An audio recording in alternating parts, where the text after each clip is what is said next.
तो प्यारे बच्चों, आज के इस ऑनलाइन प्लेटफॉर्म पर आप सभी का स्वागत है। जैसा कि हम पिछली कक्षा में पढ़ चुके थे, एक त्रिकोणमितीय अनुपात ज्ञात होने पर अन्य त्रिकोणमिति या शेष सभी त्रिकोणमितीय अनुपात ज्ञात करना, उसी कड़ी में हम आज आगे बढ़ते हुए देखेंगे कि त्रिकोणमिति अनुपात के कोणों का मान कैसे ज्ञात करते हैं। तो कोणों के मान ज्ञात करना, आइए हम जानते हैं कि ये त्रिकोणमिति है, इनमें 3 कोण होते हैं। इसके लिए सबसे पहले हम एक समबाहु त्रिभुज का चुनाव करते हैं। समबाहु त्रिभुज का प्रत्येक कोण कितने अंश का होता है बच्चों? 60 अंश, क्योंकि सभी भुजाएं बराबर होती हैं और सभी कोण बराबर होते हैं। अब यदि शीर्ष ए से भुजा BC पर लंब डालें तो यह त्रिभुज 2 त्रिभुजों में बंट जाता है। अब AD शीर्ष लंब हो गया। शीर्ष लंब होने के नाते यह कोण 90 अंश का हो गया। अब ABD एक समकोण त्रिभुज प्राप्त हुआ। आइए सबसे पहले हम AD की लंबाई ज्ञात करते हैं। हम जानते हैं कि समबाहु त्रिभुज की सभी भुजाएं समान लंबाई की होती हैं, कि माना AB बराबर AC बराबर BC बराबर A। तब AB A है, AB बराबर A, BD बराबर A/2। लेकिन क्यों? क्योंकि समबाहु त्रिभुज के किसी शीर्ष से सम्मुख भुजा पर डाला गया लंब सम्मुख भुजा को 2 बराबर भागों में बांटता है, इसलिए BD बराबर A/2 हुआ। अब हमें ज्ञात करना है AD का मान। AD बराबर पाइथागोरस प्रमेय से √AB² माइनस BD²। अब AB और BD का मान रखें तो हम पाएंगे AB A² minus BD A/2 का स्क्वायर। अब हमें मिला AD बराबर √A² माइनस A²/4। इसे सरल करें। सरल करने पर प्राप्त होगा 4A² माइनस A²/4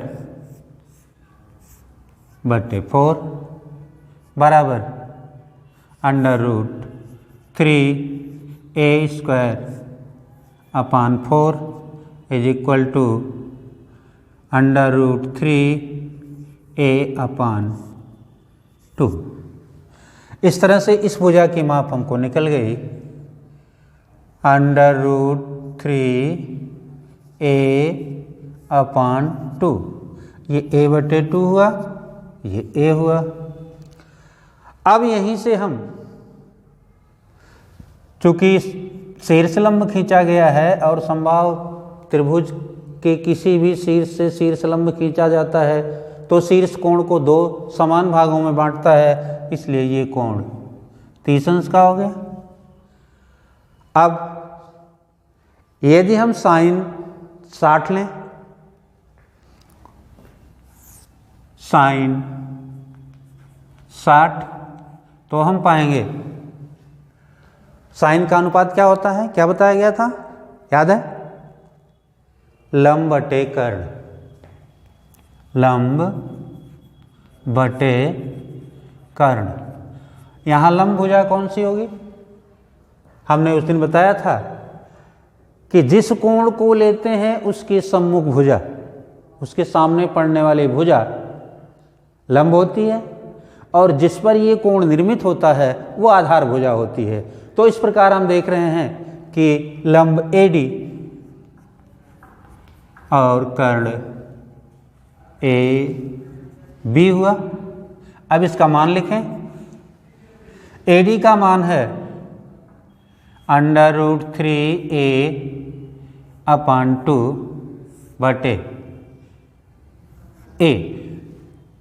अब इसे सरल करें तब हमको मिलेगा √3a से कैंसिल हो गया बटे 2। तो बच्चों इस प्रकार sin 60 का मान करणी में 3 बटे 2 प्राप्त हुआ। अब इसी क्रम में हम cos 60 को लेते हैं।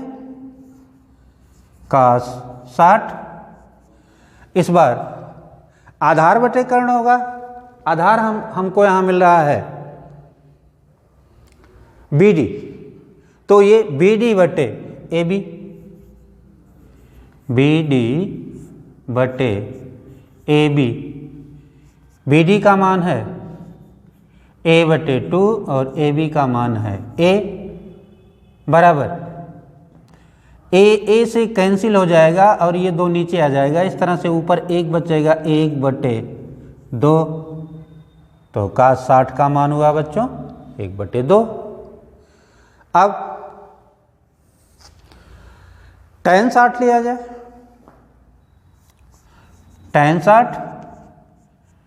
60 होता है लंब बटे आधार, लंब बटे आधार। लंब हमारा है AD और आधार हमारा है BD बराबर AD का मान, थोड़ा जगह की शॉर्टेज है तो साइड से लिखना शुरू करते हैं इसको।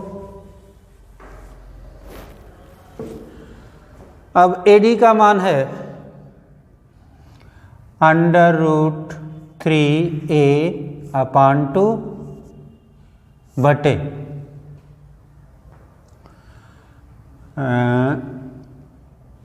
BD का मान है A बटे 2। अब हम इसे लिख सकते हैं √3a अपान 2 इंटू इसी संख्या को उलट करके गुणा कर दें तो 2 अपान A। A से कैंसिल हो गया, 2 से कैंसिल हो गया। अब बचा क्या बच्चों? करणी में 3। इस तरह से tan 60 का मान हो गया करणी में 3।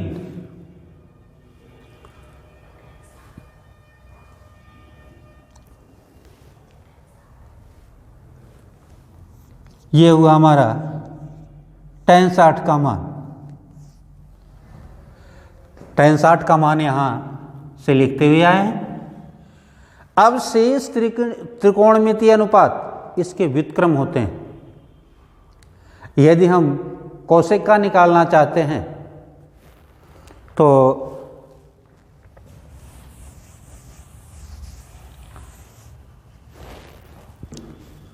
यदि कोसेक 60 का निकालना चाहते हैं तो साइन का उल्टा मान लेते हैं। इसको हम लिख देते हैं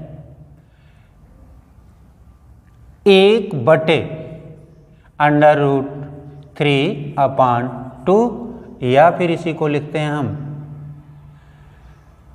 1 इंटू 2 अपान √3 या 2 अपान √3। ये कोसेक 60 का मान हुआ। इसी प्रकार सेक 60 का मान ये हो जाएगा 1 बटे 2 और इसी को जब उलट कर गुणा करेंगे तो 1 गुणे 2 बटे 1 बराबर 2।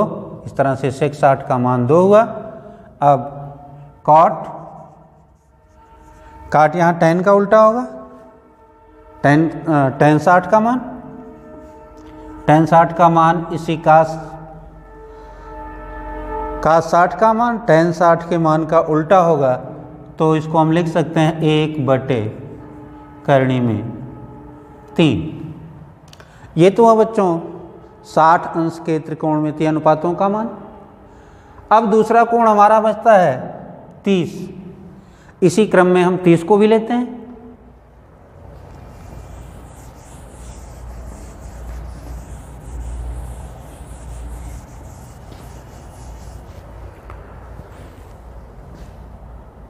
जब हम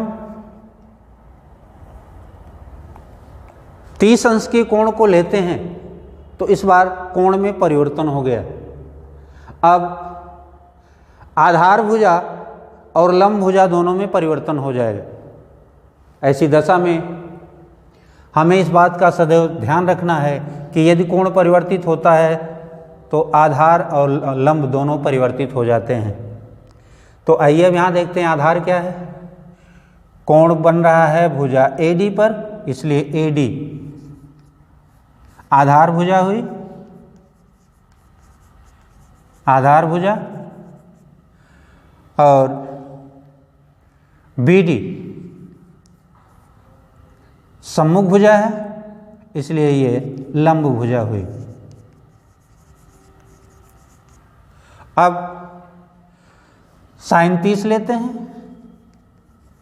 sin 30, एक चीज बताना है, हम भूल गए कि कर्ण में किसी भी दशा में कोई परिवर्तन नहीं होता। यहाँ से हम आश्वस्त रहेंगे पूरी तरह से। अब जैसा कि हमने लिखा है लंब बटे कर्ण, तो इस बार लंब हमारा बदल गया। लंब हुआ BD,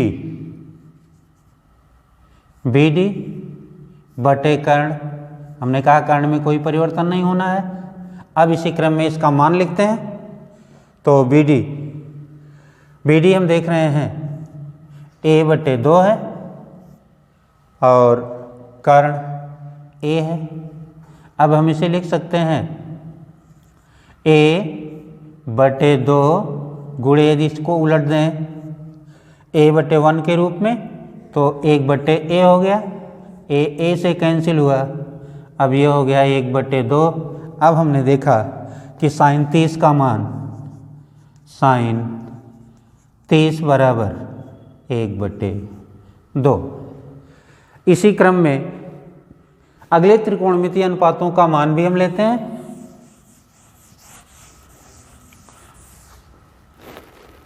आइए,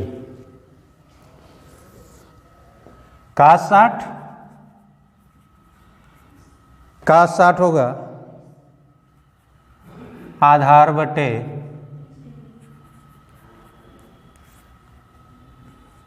कर्ण, और इस बार आधार भुजा कौन सी हुई है? आधार भुजा AD। कर्ण में कोई परिवर्तन नहीं है। सॉरी बच्चों, यहाँ हमको 30 लिखना था, हम 60 लिख दिए। तो अब ये हमको मिलेगा AD का मान है करणी में 3 A/, AB A से कैंसिल हो गया। तो मिला हमको /2। तब ये हुआ, चूंकि AD का मान है करणी में 3 A/2 और AB का मान है A से कैंसिल हो गया, बचा करणी में 3/2। इस तरह से cos 30 का मान हुआ cos 30 करणी में 3/2। अब tan 30 को लेते हैं। tan 30 ये होता है लंब बटे आधार। लंब भुजा हमारी कौन सी है? BD। BD बटे आधार AD। यहां से इसका मान लिखते हैं। BD बराबर, तो BD बराबर हमारा है A/2 अपान AD है √3A/2 बराबर A/2 इंटू 2/√3A।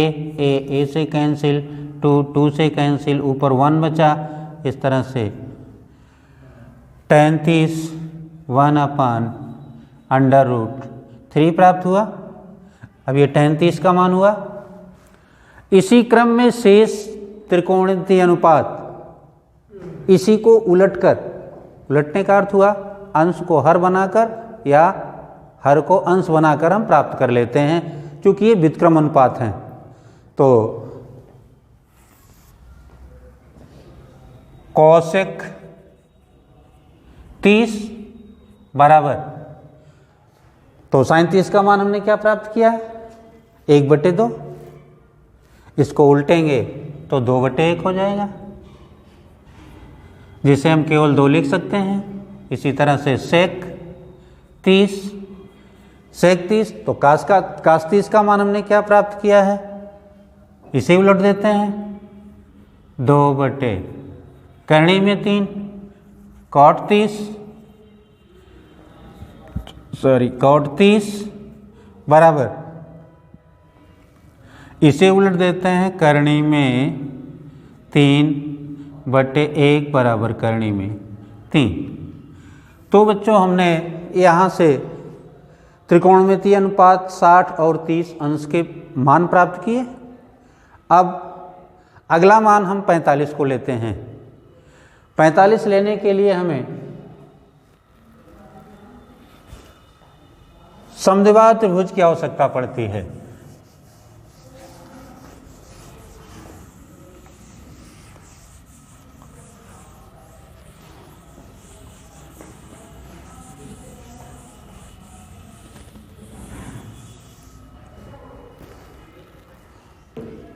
चल रहा है? बंद है, बंद कर दीजिए भी। चलो बच्चों, तो अब आज कोणों का मान निकालना यहीं बंद करके अगले दिन हम फिर मिलते हैं इसी कक्षा में। धन्यवाद।